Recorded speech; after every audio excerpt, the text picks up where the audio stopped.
Hey everyone, this is Christopher Luxon, the former CEO of Air New Zealand. This is John Lee Dumas, the founder and host of Entrepreneurs on Fire. This is Tracy Ibarra. I'm in Executive Solutions at Dell Technologies. This is Travis Chappell, founder of Build Your Network. If you are wanting to learn how to embrace change, To navigate through disruption as a leader, then listen to the Leadership is Changing podcast. The Leadership is Changing podcast.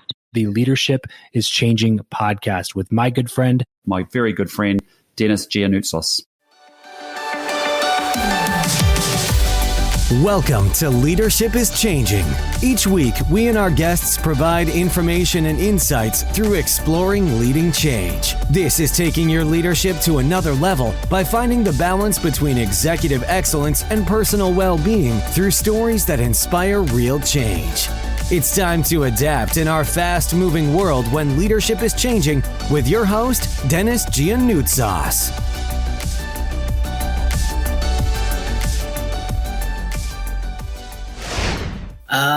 So I grew up in the moving industry. I got to work on a moving truck growing up, which is what you do when dad owns the moving business. Yep. I don't recommend it. Don't go work on a moving truck. But I gained kind of a really great appreciation of that side of the industry, that part of life early on. I went to college. I graduated with a degree in marketing, which has always been my passion. And I ended up getting a job for an event marketing company. Mercedes-Benz was our big client. We did all their sports marketing. So the Masters, US Open, great gig out of college.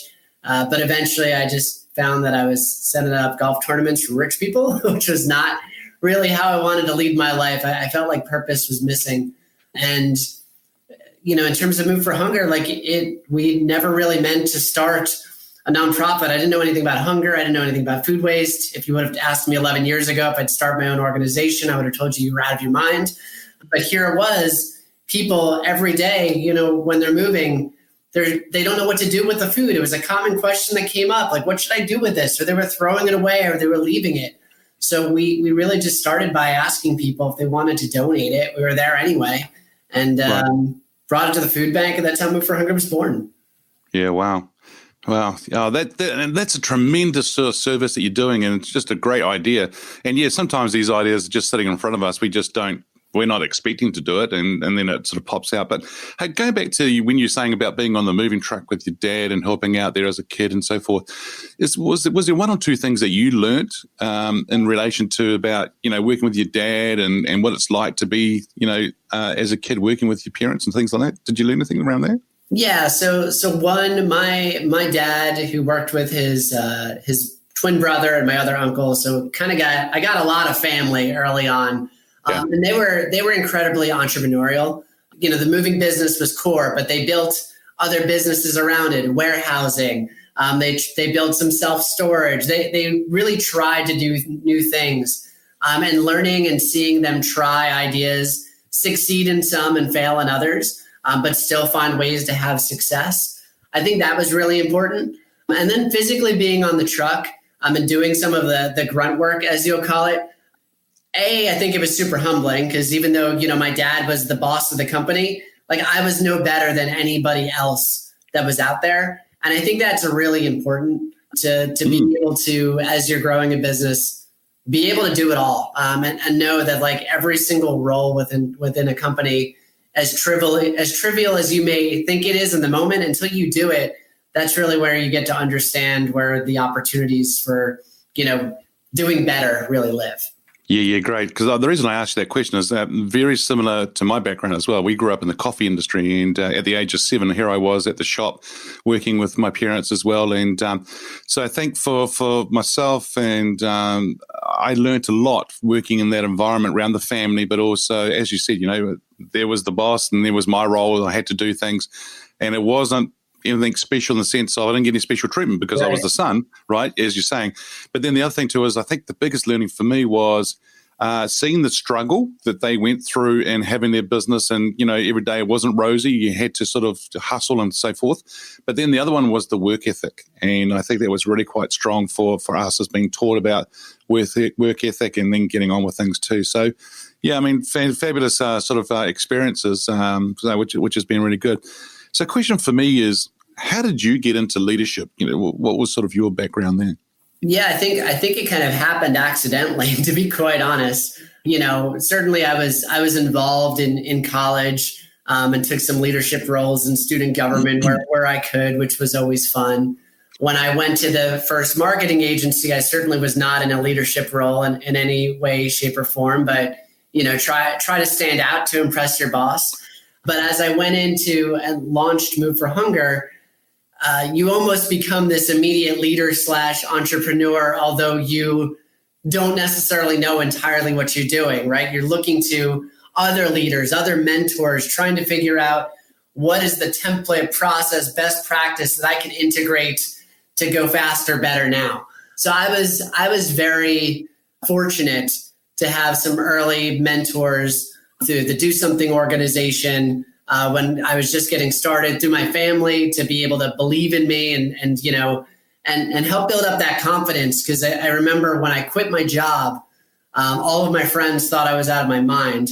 But I feel like I had gained enough self-confidence at that point to understand that if I fail, I can always find another job and I can always do something else. But I also don't want to fail. So I'm really going to give this my all to figure out the best way to make this succeed. But I think I've certainly learned a lot along the way and made plenty of mistakes as well. Yeah, sure. So I think here, listeners, the key here that Adam's sharing is the fact that we should surround ourselves with the right people, some mentors, identify them, get them around you to help you with your confidence, to help you see things differently possibly, and then take some of those bold moves that you might want to do, like he did with about leaving his job and to go off to do some other things. And it was risky, but he knew that it was more of a calculated risk because he knew he could go out and get another job. So it was really quite interesting to see that happen. And as I've grown in my career, I felt like, people actually want to talk to you if, you don't have this crazy agenda. Like, people are actually pretty open to having conversations. And on very many occasions, I've reached out to CEOs or CMOs of really big organizations, and they've given me 30, 60 minutes of their time just through a LinkedIn message. And I've been very grateful for those, and some have developed into some really nice friendships. Yeah, that's brilliant. And what I see, Adam, too, and I don't presume that's what you're just getting at here as well, is that the higher they are in the organization, they are humble and they are willing to actually give that time to you to invest in people. So I think it's a fantastic thing for sure.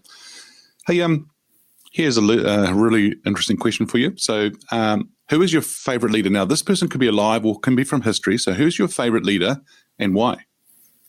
That is a challenging one, I will say. But I'd say one of my favorites is probably Sir Richard Branson. And I think the reason why is I'm always inspired by the marketer in him, seeing his story as like a dyslexic young boy and how he was able to start up all of these different businesses, many of which failed, but many have found success, while also maintaining his stance in terms of trying to create a better world and include some, social, really just that social responsibility into a lot of the core of what he's doing. So that mix has been very inspiring for me. And even as old as this guy is now, he's still going out and innovating and trying to build rocket ships. So it's really been amazing to see. Yeah, he's a great guy, and great to see him out there on the front of the curve trying to do things and innovate and keep going, which is brilliant. Yeah, it's brilliant to see. Oh, thanks for sharing. That's a good one, Sir Richard Branson. Yeah. Ladies and gentlemen, please welcome Jodi to the show. Hey, Jodi, welcome. Dennis, it's so great to be here, and hello to your audience as well. Awesome. Hey, great having you here. Whereabouts are you based in the world? I am in southern Maine. So for those who are not U.S. based or, get a little confused with U.S. geography, people know where Boston is. We are about an hour and a half north of Boston. So that's where you'll find me. Yeah, you've got a good baseball team there, right? We've got a lot of good sports teams in New England, that's for sure. Yeah, absolutely. Hey, so I've given a brief background or introduction for you about you. Can you tell us a little bit more about your background? Sure. My degree is in psychology, but the first 10 years of my career, I was in mutual fund operations. I came in at the entry level because I was actually at a place where I had not intended to find myself in the business realm, but I was there and I was only doing that job to kind of figure out what I was going to do next, so it was to pay the bills. But it turned out to be an environment that I thrived in. I was promoted 5 times in the first 5 years. And some of those promotions were natural next steps, and some I was not prepared for. And it was a baptism by fire. But those experiences, whether it was natural or whether it was like all of a sudden, and, I'm in the midst, it felt like in the midst of chaos. They were experiences that gave me a wealth of information on developing as a leader. And in September of 2010, so 10 years ago, I began the next 10 years of my career when I transitioned to business ownership and executive leadership coaching. Wow. And how did you go from mutual fund side of things, psychology, into that business side? I mean, how did you do it? And why did you do it was one thing. And number 2 would be that transition. What was that transition like for you? It was a twisty, windy road. But when I look at it in retrospect, I really came full circle, because when I have my bachelor's degree in psychology, and I was actually like this close to getting my master's degree in counseling psychology.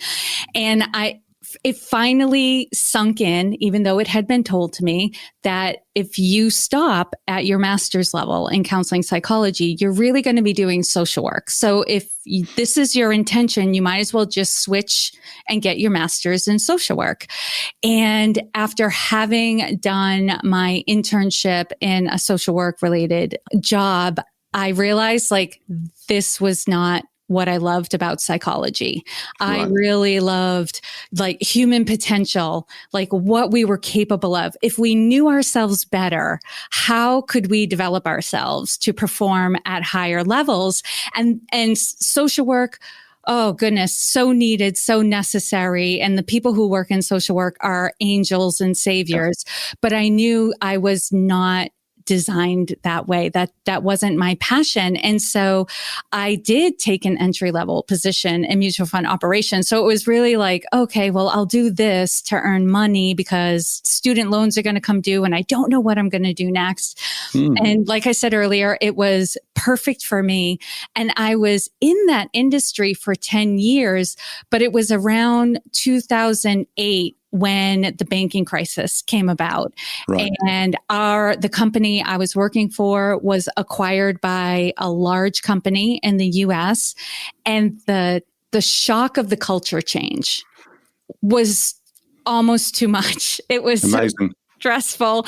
It was so crazy to go from a small to mid-size level company to just a juggernaut company. It was just huge. And so I got through the first acquisition. I was employed now by the larger company.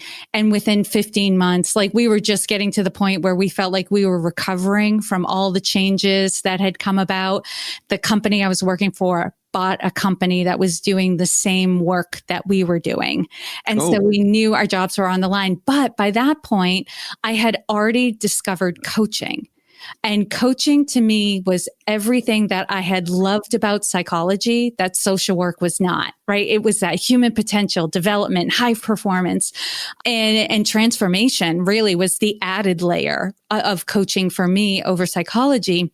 And I got really jazzed by the idea. So I was working in my full-time job. I was at the executive level at that point, doing what I needed to do to get through the day and support the people around me, and just started researching more about coaching and companies that were providing certifications on coaching. So when the company I was working for had bought the other company and we knew our jobs were on the line, I was like, this might be my chance. And I started to pray that they would outsource our jobs. I felt horrible for the people I worked with who had mortgages and kids getting ready to go to college. It's not to say I did it without feeling, but my own situation, I was like, yes, this is the opportunity. It's the push out of the nest that I need to do this. And I was actually able to get my coaching certification while I was still working. We were told our jobs were going to be outsourced, but they needed us to stay for 7 months, which gave me plenty of runway to get certified and start my business. And that was in September of 2010. Nice. Oh, that's awesome. And it sounds like that, you took that opportunity, right? I mean, it was there in front of you, which is great. I want to go back to something you said before, which is about in the roles that you did and you got to an executive level. How did you get into leadership? That's a great question, because though I was involved in student government in college, I went to a really small college and participation was required to keep the engine running, so to speak. So, your friends who are doing different things are like, oh, come along, just do it. You can do it. So what I really liked about that college was because it was so small, I was able to participate in some things where if I probably had gone to a large university, I wouldn't have. And then when I was working on my master's, I was an assistant manager in a retail store, but I didn't see myself as a leader. I saw myself as a smart, competent, and capable of organizing and giving instructions to a team, but it was never translated to me as you are a leader. It was more like, oh, well, you can do this. Why don't you do this? Because you can do this. But because of those qualities, I was selected for a promotion time and again. And since then, I've often found myself in groups that when there was a vacancy, they looked to me to take on that leadership role. So there's been this trend there all my life. And I love your question because I don't think I got into leadership. I am a leader. Nice. Right. And it's the only thing that held me back in my younger years from expressing it fully was I didn't realize I was a leader. I didn't believe in myself as a leader, but it's always been there. Okay. Good. That's good. That's good to know, because I think there's a lot of people out there who fall into it by mistake, or it's just that, or somebody goes, oh, we need somebody. And they look around, they go, oh, you'll do. Congratulations. And then they go, see you in 12 months' time. And for a lot of people, they sink or swim, right, as we say. Right. But you're right. I mean, it's not about getting into leadership. It's becoming that leader. You are the leader. Really good to see as well. And really owning it, yeah. Yeah, exactly. Owning it is really, really important. Thank you for listening to this episode of Leadership is Changing with your host, Dennis Giannoutsas. Each week, we and our guests provide information and insights through exploring leading change, inspiring executives and leaders to adapt and lead a bigger game in a fast-moving world.